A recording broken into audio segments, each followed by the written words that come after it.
Hey, how you doing? Yeah, I'm back again. I know because in the last one I was like focused on making it not a long one, so I wasn't really detailed about what I was talking about with like my emotions and stuff and why it was holding me back, and the fact that, you know, it seemed as if I was really putting a lot of pressure on myself and being really hard on myself, because I recorded that quite a while back now. It's not gonna seem that okay. So, I know it doesn't seem that long because of the dates that I've posted the videos, but really I filmed that video almost at the beginning of this year, and it's now 5 months into the year. So, you know, from where I was then and to now is actually quite a big time frame. I realised watching it back that because I was rushing, I wasn't really being as transparent as I could be, and so I'm hoping that me digesting it now is actually gonna help, and with the new things that I'm talking about in this video is gonna help. So yeah, I want to be closer to God. I wanted to have the Holy Spirit. I wanted to live out the life that it seemed everybody else around me, like in church, and you know, like in church, like the lives that I see that they have, the relationship with God that I perceive that they have, that I assumed that they had, that they have. In that time, I was really comparing myself towards other people. I was really thinking, what's wrong with me, what am I doing that's wrong and stuff, and I believe it was a revelation kind of feel. It was revealed to me that I was very, very much emotional, and for different things for different people, basically, is what I'm trying to say. And for me, it was my emotions. For me to be going by emotions and not going by my faith is a lack of trust, because what is faith? Faith is the substance of things hoped for, the evidence of things not seen. So if I have that much trust and hope that things are gonna go the way that I want them to go, I'm gonna get closer to God. I'm gonna receive the Holy Spirit. I'm gonna, you know, I'm gonna be where I want to be, and I wasn't believing these things. Stop rambling. What am I saying? What am I saying? It's a lack of trust, a lack of belief in myself, in God, and how am I supposed to have a strong relationship? How can you have a strong relationship with anybody if there's a lack of trust, if you don't believe? Me getting worried, me getting anxious, me being fearful, me being sad. Did I say sad? Me being depressed, basically making myself depressed. Not that depression is upon me, like not that I'm actually getting, not that I'm actually going through anything that will make me depressed. Just me getting, it's just coming from within. Like, it doesn't make sense. All different emotions that I'm going through, or that I make myself, or they come and then I dwell on it, or I keep myself in that state of sadness, in that state of worrying, in that state of fear, doing things because it makes me feel happy or comfortable. Like, these are feelings and emotions, and they're very momentary, they're very temporary, they're not gonna last. What's gonna last? God, and my relationship with God, my faith is gonna last.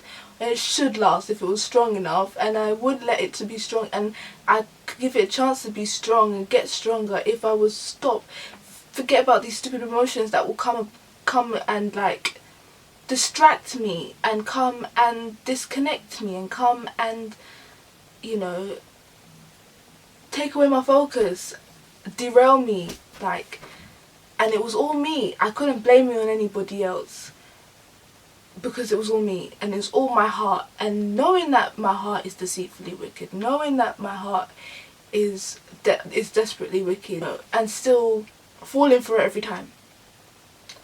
it wasn't good, and it was really holding me back. Oh yeah, so the WhatsApp thing, I deleted WhatsApp, was it the end of last year, towards the end of last year. And again, emotions. I was in like 5 or 7 active group chats. Like it was really bad. They weren't just like, they had loads of people in them. And one of the things that was really getting to me is that I would say something and I would get ignored. I would get ignored, and I wouldn't like that very much. And it would make me very sad, and it would make me very bitter and sometimes angry or agitated, and it was just a constant cycle of like. And then there was a time where I just didn't want to do it. It was really like, I got really anxious. I had a lot of anxiety to group chats, and I don't know, it's like I said it to people. I would actually even say it to people like, I don't want to talk in the group chat because I feel like it's a roundabout. So if somebody's posted a question or somebody's said a different topic, and then loads of people replied to it, and then like when's my time to talk,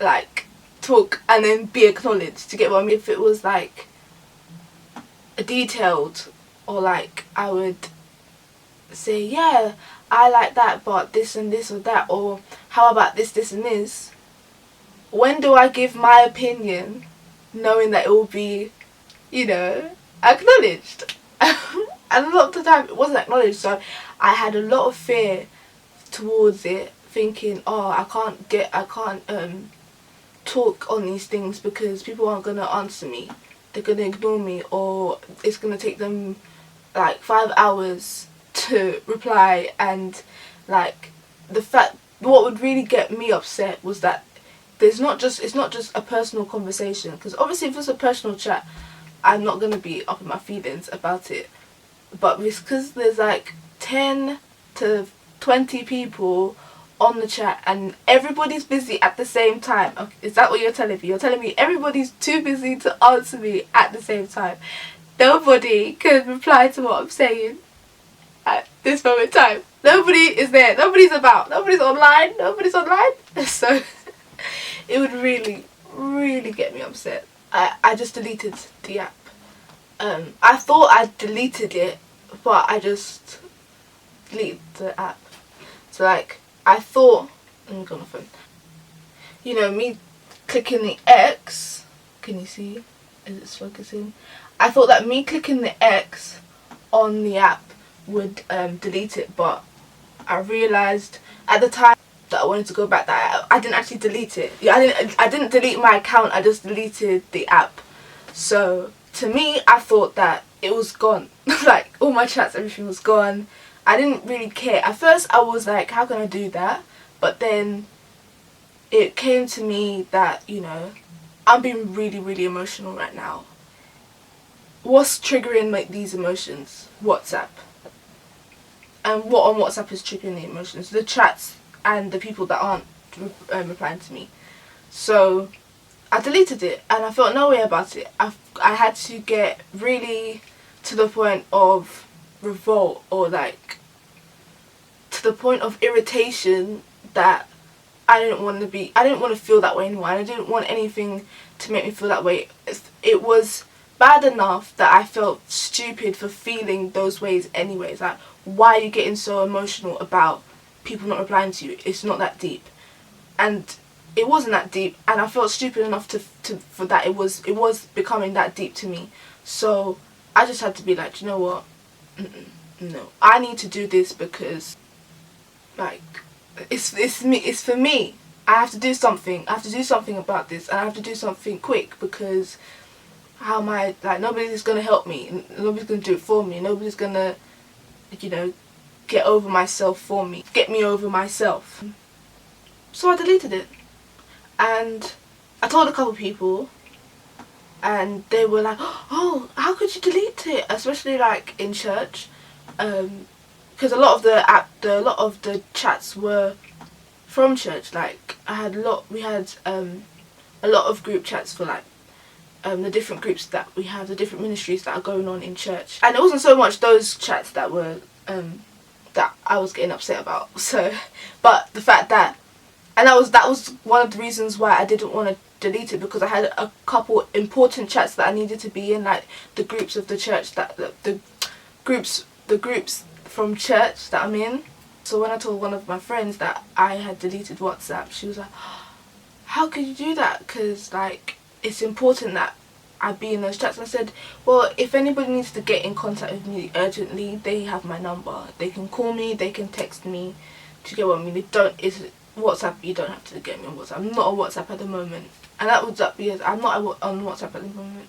And a lot of the time, at that particular time, everybody was on, like, would say, oh, I'll WhatsApp you, or they'd like want to send me pictures on WhatsApp. It was just a lot of activity going on, and I wasn't on it, and I was just like, yeah, whatever, I'm not on it. At the end of it, because I did eventually go back on it, and that's when I realised that I didn't actually delete my account, I just deleted the app.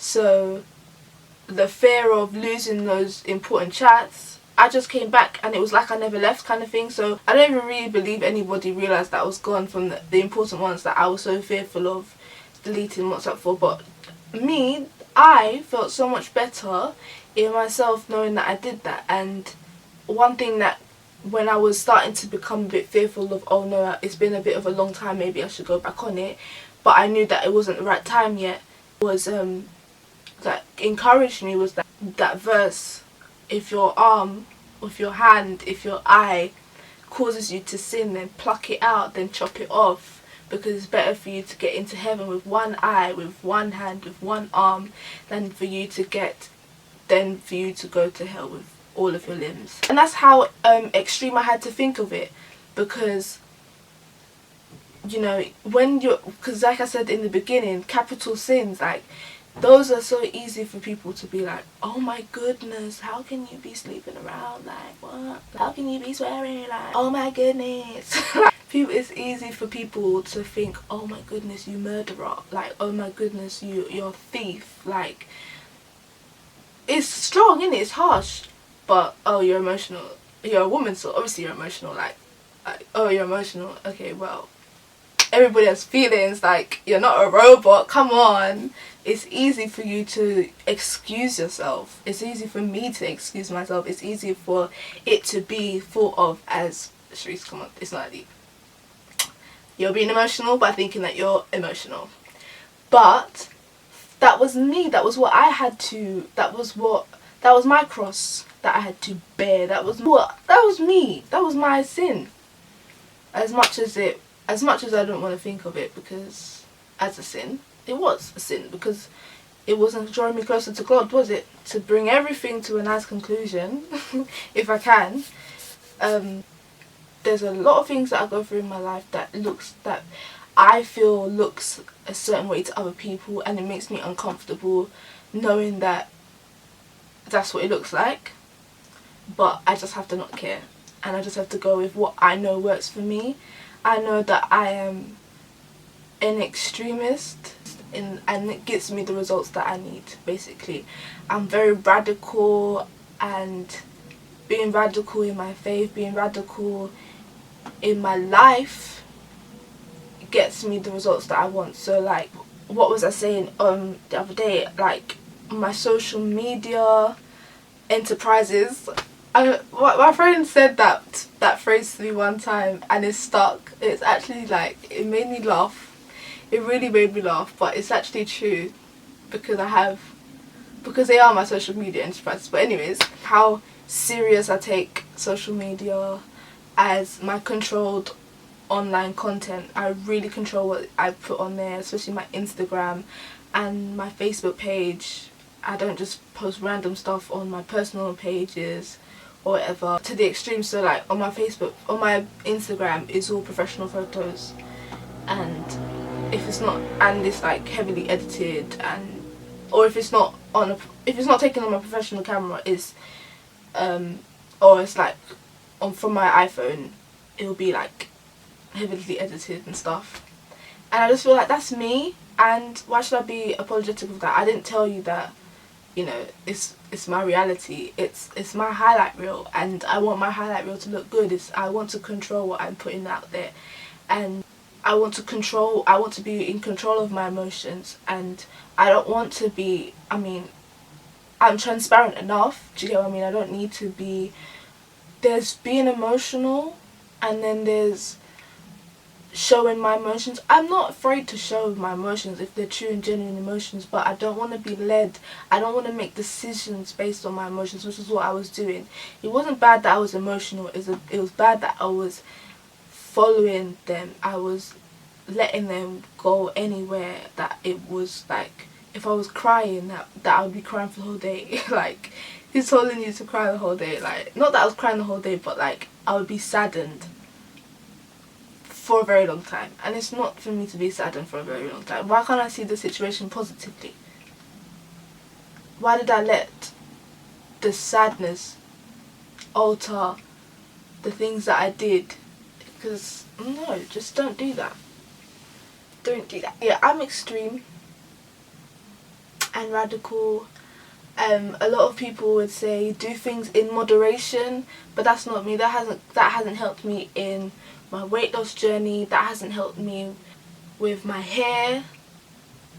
Like, I could say I could use heat in moderation, but I just came away from heat at all. And these are the results. And you know, my hair's been growing a lot. The last time I used heat 2 months ago. And the time before that I hadn't used heat in like two years. Radical. That's a bit radical, isn't it? That's a bit extreme, but it works for me. And I just want to encourage some people to say that, you know what, if you know something works for you, just go with it, and always allow God to reveal to you what you need to do. And I knew that I wasn't doing what I needed to do, and I was just letting things go by without taking control of myself, because if anything I can control is myself. I can't control the situations that happen to me, but I can control how I react to those situations. I can't control the people around me, but I can control how I react to those people, and how I react to those people, how I think toward those people, how I feel about those people. I can control how I feel about those people, and most of the time my emotions are a decision. So my emotions should not be ruling over my decision making. My emotions should be decisions. Does that make sense? So to love somebody is not my emotion. I don't emotionally love somebody. I don't love that person because I feel deeply for that person. I love that person because I've decided to love that person. I've decided to love everything about them. I've decided to be compassionate toward them. I've decided to let them into my life, which is why I care deeply for them.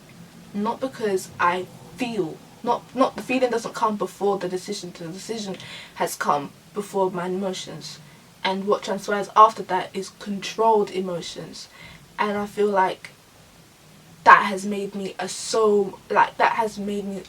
much more mature, and much more focused, and much more connected with God. Like, doing things like everything needs structure and routine, and when you invest and intentionally invest in something, you're doing it with plans and goals and aims in mind.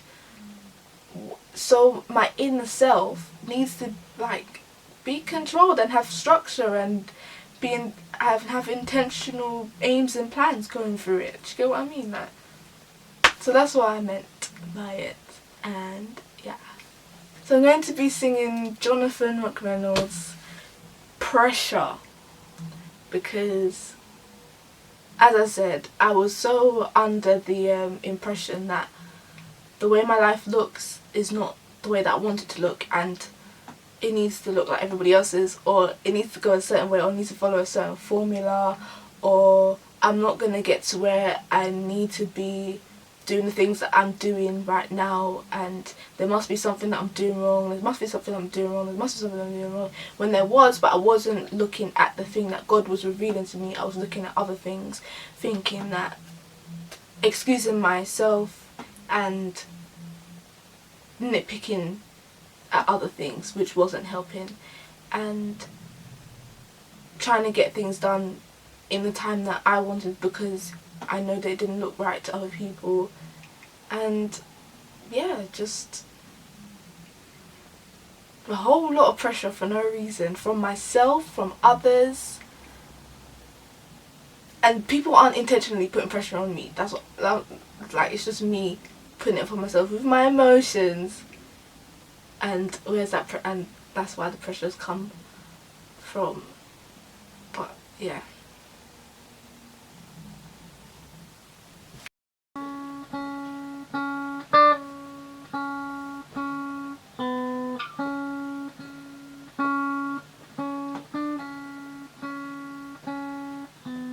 I can't even turn on my phone without being reminded of the lie that I am alone and broke and unsuccessful. And I can't always talk to my friends, 'cause they've got expectations that I may or may not be living up to. I really need to rid myself of the pressure to be someone else that the world has made. Jesus, take from me all the pressure to be someone that you did not create. Help me be me and only see you. Let me decrease and glorify you. Help me, God, help me.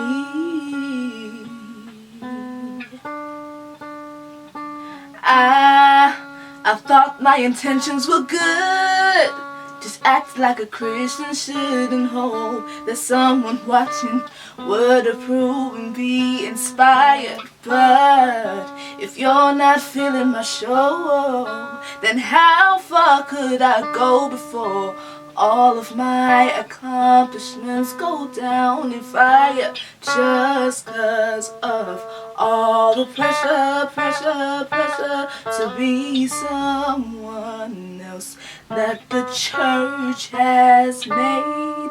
Jesus, take from me all the pressure to be someone that you did not create. Help me be me and only see you. Help me decrease and only glorify you. Help me. Oh, help me, Lord. I just want to live. I just want to live for you. Nobody else but you. I just want to live. I just want to live for you. And nobody else but you, Lord. I just want to live. I just want to live for you and nobody else but you, Lord. Take from me all the pressure to be someone that you did not create.